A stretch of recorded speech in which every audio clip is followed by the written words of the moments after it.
kati abasawo baŋŋamba ekintu nempulira nga obwongo bwange bwonna tebutegeera. Abasawo baŋŋamba tojja sobola kufuna baana naye nga buli kitundu kyange ekyomubiri kikola. Taata wange alina abaana 40, ebirowoozo byokka nakeera nga nze nzijudde envi. Naye neneebaza Mukama,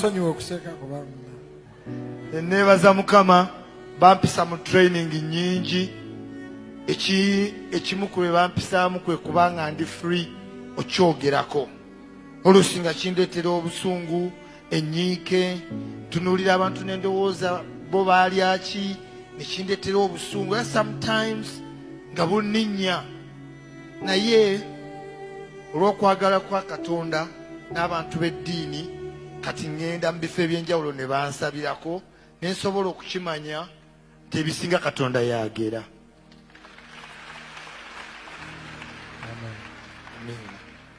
Kyekindeese wano ne bannange ne baŋŋamba ate kati Pastor Bugembe yeetaaga okusabira. Ekisooka Katonda akuwadde favor, abantu bakwagala,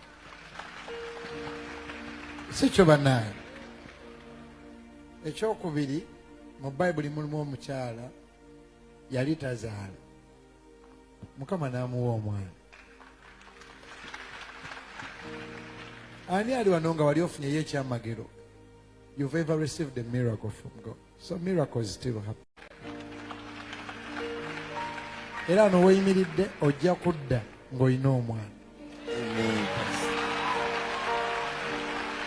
Kubanga wano si wange, wa Katonda wo. Sanyusa okulaba.